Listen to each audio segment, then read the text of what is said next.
লক্ষ্মী পূজাৰ ৰাতি এই কাম মনে মনে আপোনালোকে কৰক আৰু পইচা থোৱাৰ জায়গাত আপোনালোকে মনে মনে এটা বস্তু ৰাখক আপোনালোকৰ সকলো অভাৱ অনাটন দূৰ হৈ পৰিব সাক্ষাৎ মা লক্ষ্মীয়ে আপোনালোকৰ ঘৰত বাস কৰিবলৈ ধৰিব এই দিনটো মা লক্ষ্মীক আৰাধনা কৰে দিন হয় আদিম যুগৰ পৰাই এই দিনটো মা লক্ষ্মীৰ দিন বুলি মনা গৈছে যদি এই দিনা মা লক্ষ্মীক আপোনালোকে সন্তুষ্ট কৰিব পাৰে তেনেহলে জীৱনত চলি থকা সকলো সমস্যা আপোনালোকৰ নোহোৱা হৈ পৰিব ঘৰত ধন সম্পত্তি বৃদ্ধি পাবলৈ ধৰিব আৰু লগতে ঘৰৰ পৰিবেশ পবিত্ৰ হৈ পৰিব আহক তেনেহলে আজি ভিডিওটোৰ যোগেদি আমি জানি লওঁ লক্ষ্মী পূজাৰ দিনা মনে মনে পইচা থোৱাৰ জায়গাত বা মানি বেগত কি বস্তু আমি ৰাখিব লাগে যদি ভিডিওটো ভাল লাগে লাইক এটা কৰি আমাৰ মনোবল বঢ়াব আৰু আপোনালোকৰ বন্ধুবৰ্গৰ লগত শেয়াৰ কৰি তেওঁলোককো উপকৃত কৰিব ভাৰতীয় বাস্তুশাস্ত্ৰৰ অনুসৰি আপোনাৰ ভাগ্য নিৰ্ণয় কৰিব আপুনি কি ধৰণে লক্ষ্মী পূজা পালন কৰিছে এই কামসমূহ যদি আপোনালোকে নিয়ম মানি কৰে তেনেহলে সাক্ষাৎ মা লক্ষ্মী আহি আপোনালোকৰ ঘৰত বাস কৰিব ইয়াৰ ফলত আপোনালোকৰ ঘৰৰ পৰা ধনৰ অভাৱ কমিবলৈ ধৰিব আপোনালোকে সকলো ক্ষেত্ৰতে সফলতা অৰ্জন কৰিব পাৰিব প্ৰচুৰ পৰিমাণে ঘৰত অৰ্থৰ আগমন হ'বলৈ ধৰিব আহক তেনেহলে আমি এই লক্ষ্মী পূজাৰ ৰাতি কি কাম কৰিব লাগে আৰু মানি বেগত বা পইচা থোৱাৰ জায়গাত কি বস্তু ৰাখিব লাগে ভাৱে জানি লওঁ যদি কিবা বুজি নাপায় তেনেহলে নিশ্চয় মোক তলত কমেন্ট কৰি জনাব আপোনালোকৰ সকলো প্ৰশ্নৰ উত্তৰ মই আপোনালোকক দিবলৈ চেষ্টা কৰিম লক্ষ্মী পূজাৰ দিনা ৰাতিপুৱাৰ সময়ত আপোনালোকে গা ধোৱাৰ পিছত বেলপাত এটা ঘৰলৈ লৈ আহিব বা বেলপাত এটা ছিঙি আপোনালোকে ঘৰলৈ আনিব আনি সেই বেলপাতটো বিশুদ্ধ পানীৰে সাফা কৰি ল'ব তাৰ ওপৰত মা লক্ষ্মীৰ মন্ত্ৰ এটা আপোনালোকে লিখিব মন্ত্ৰটো হ'ল ওম মহালক্ষ্মী নমঃ এই মন্ত্ৰটো সেই বেলপাতটোৰ ওপৰত লিখিব আৰু সেই বেলপাতটো পূজা কৰাৰ জায়গাত আপোনালোকে সুন্দৰভাৱে ৰাখিব ইয়াৰ পিছত ৰাতি মনে মনে আপোনালোকৰ পইচা থোৱাৰ জায়গাটো ৰাখিব পাৰে নাইবা আপোনালোকৰ ঘৰত যদি কিবা ধাৰ্মিক বা কিবা যদি আপোনালোকৰ পূজা কৰাৰ জায়গা আছে সেই ঠাইটো আপোনালোকে সেই পাতটো ৰাখিব পাৰে এনেকৈ যদি আপোনালোকে নিয়ম মানি সুন্দৰভাৱে ৰাখে ঘৰৰ পৰা পইচাৰ অভাৱ দূৰ হৈ পৰিব ঘৰত চলি থকা সকলো সমস্যা নোহোৱা হৈ পৰিব সাক্ষাৎ মা লক্ষ্মীৰ আশীৰ্বাদ আপোনালোকৰ ঘৰৰ ওপৰত পৰিব যাৰ ফলত আপোনালোকে কেও ফালৰ পৰা উন্নতি আৰু সফলতা অৰ্জন কৰিবলৈ সক্ষম হ'ব সেই গতিকে এই লক্ষ্মী পূজাৰ দিনা আপোনালোকে বেলপাতত এই মন্ত্ৰটো লিখাটো অত্যন্ত শুভ বুলি মনা গৈছে মন্ত্ৰটো আকৌ এবাৰ আপোনালোকক কৈ দিছো মন্ত্ৰটো হ'ল ওম মহালক্ষ্মী নমঃ এই মন্ত্ৰটো বেলপাতত লিখি আপোনালোকে মা লক্ষ্মীৰ চৰণত ৰাখিব তাৰ পিছত আপোনালোকৰ ঘৰৰ পইচা থোৱাৰ জায়গাত নাইবা আপোনালোকৰ ঘৰৰ পূজা ঘৰতো আপোনালোকে সেই পাতটো ৰাখি থব পাৰে এই পাতটো ৰখাৰ পিছৰ পৰাই আপোনালোকৰ ভাগ্য বিশেষভাৱে সলনি হ'বলৈ ধৰিব আপোনালোকৰ যদি ঘৰত কিবা বেয়া শক্তি আছে সেইবোৰো সকলো ধ্বংস হৈ পৰিব লক্ষ্মী পূজাৰ দিনা আপোনালোকে কফু আৰু ৰঙা সূতা এডাল একেলগে জ্বলাই ল'ব জ্বলাই লৈ মাৰ ওচৰত আপোনালোকে থৈ দিব তাৰ পিছত আপোনালোকে পূজা কৰিব আৰু মাক স্মৰণ কৰিব মাক আৰতি কৰি মাক সন্তুষ্ট কৰিবলৈ আপোনালোকে যিমান পাৰে চেষ্টা কৰিব এনেকৈ কৰাটো শাস্ত্ৰৰ মতেও বহু শুভ বুলি মনা গৈছে আৰু আপোনালোকৰ ঘৰতে যদি মা লক্ষ্মীৰ পূজা কৰিছে তেনেহলেতো আৰু বেছি ভাল কপু আৰু ৰঙা সূতা একেলগে জ্বলাই মা লক্ষ্মীৰ ওচৰত থৈ দিব আৰু পিছদিনাহে সেই বস্তুখিনি আপোনালোকে চুব পিছদিনা ঘৰৰ পইচা থোৱাৰ জায়গাত সেই পাত্ৰটোৰ সতি আপোনালোকে থৈ দিব সেই ছাইখিনি এনেকৈ কৰিলে সাক্ষাৎ মা লক্ষ্মী আহি আপোনালোকৰ ঘৰত বাস কৰিবলৈ ধৰিব ইয়াৰ লগতে সকলো শুভ শক্তি আপোনালোকৰ ঘৰলৈ আকৰ্ষিত হৈ পৰিব ঘৰত থকা সকলো বেয়া শক্তি ধ্বংস হৈ পৰিব আৰু আপোনালোকৰ ঘৰত শুভ সুযোগ নামি আহিবলৈ ধৰিব অতি সোনকালে আপোনালোকৰ ঘৰত ভাল খবৰ পাবলৈ সক্ষম হ'ব নতুন নতুন সুযোগ সুবিধা আপোনালোকৰ জীৱনলৈ আহিব সাক্ষাৎ মা লক্ষ্মী আপোনালোকৰ ঘৰত বাস কৰাৰ ফলত আপোনালোকৰ সকলো মনৰ আশা পূৰ্ণ হৈ পৰিব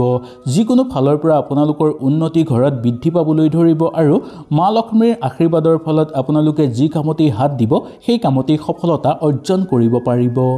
লক্ষ্মী পূজাৰ দিনা আমি সকলোৱে ঘৰত এগছি হ'লেও চাকি জ্বলাওঁ ইয়াৰ ফলত মা লক্ষ্মী সুখী হয় আৰু আমাৰ ঘৰলৈ মা লক্ষ্মী আকৰ্ষিত হৈ পৰে এই লক্ষ্মী পূজাৰ দিনা আহত গছৰ শিপা বা আহত গছৰ ডাল এটা ঘৰলৈ আনি যদি আপোনালোকে এটা প্ৰতিকাৰ কৰিব পাৰে তেনে ক্ষেত্ৰত দেখিবলৈ পাব যে ঘৰত থকা সকলো বেয়া শক্তি ধ্বংস হৈ পৰিব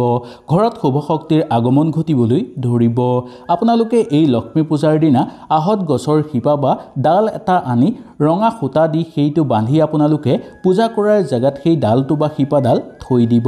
এনেকৈ কৰাটো বহু শুভ বুলি মনা গৈছে আৰু যেতিয়া পূজা অন্ত পৰিব তাৰ পিছত সেই ডালটো বা সেই শিপাডাল আপোনালোকে ঘৰৰ ঈশান কোণৰ বেৰত লগাই ৰাখিব পাৰে নাইবা আপোনালোকৰ ঘৰত যদি কিবা পূজা স্থান আছে বা আপোনালোকৰ ঘৰত যদি কিবা মন্দিৰ আছে নাইবা আপোনালোকৰ ঘৰত যদি কোনো শুভ জায়গা আছে সেই জায়গাত আপোনালোকে সেই ডালটো বা শিপাডাল ৰাখিব এনেকৈ কৰিলে আপোনালোকৰ ঘৰত অৰ্থৰ অভাৱ কমিবলৈ ধৰিব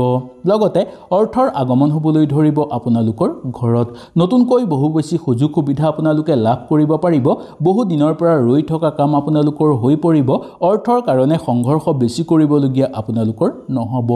এই ডালটো ঘৰত ৰখাৰ লগে লগে আপোনালোকৰ ঘৰত কোনো লোকে ক্ষতি কৰিব নোৱাৰিব শত্ৰুক দমন কৰিব পাৰিব আপোনালোকে ইয়াৰ উপৰিও ঘৰত থকা সকলো বেয়া শক্তি ধ্বংস হৈ পৰিব ঘৰত যদি বাস্তু দোষ আছে বা আপোনালোকৰ ঘৰত যদি বেদ দোষ আছে তেনে ক্ষেত্ৰতো এই উপায় আপোনালোকে কৰি চাব পাৰে এই উপায় কৰাৰ লগে লগে সকলো সমস্যা আপোনালোকৰ সমাপ্ত হৈ পৰিব নতুন নতুন সুযোগ সুবিধা আপোনালোকৰ ঘৰলৈ আহিব আৰু ঘৰত প্ৰচুৰ পৰিমাণে অৰ্থৰ আগমন হ'বলৈ ধৰিব লক্ষ্মী পূজাৰ দিনা যদি নপুংসকৰ পৰা আপোনালোকে 1 টকাৰ মুদ্ৰা এটা আনিব পাৰে বা যিকোনো টকাৰ মুদ্ৰা এটা আনি যদি আপোনালোকৰ ঘৰত ৰাখিব পাৰে তেনেহলে আপোনালোকৰ বহু পুণ্য হ'ব এই লক্ষ্মী পূজাৰ দিনা নপুংসক লোকৰ পৰা আপোনালোকে টকাৰ মুদ্ৰা এটা লৈ আহিব তাৰ পিছত সেই মুদ্ৰাটো আপোনালোকৰ মা লক্ষ্মীৰ যেতিয়া পূজা কৰিব সেই ঠাইত ৰাখি সুন্দৰভাৱে পূজা কৰিব আৰু মা লক্ষ্মীক ধ্যান কৰি আপোনালোকৰ সকলো সমস্যাৰ কথা কব তাৰ পিছত সেই মুদ্ৰাটো আনি আপোনালোকৰ ঘৰৰ পইচা থোৱাৰ জায়গাত ৰাখিব ইয়াৰ ফলত দেখিবলৈ পাব যে আপোনালোকৰ সকলো আৰ্থিক সমস্যা দূৰ হৈ পৰিব জীৱনত চলি থকা সকলো সমস্যা সমাপ্ত হৈ পৰিব নতুনকৈ সুযোগ সুবিধা আপোনালোকৰ জীৱনলৈ অহা দেখিবলৈ পাব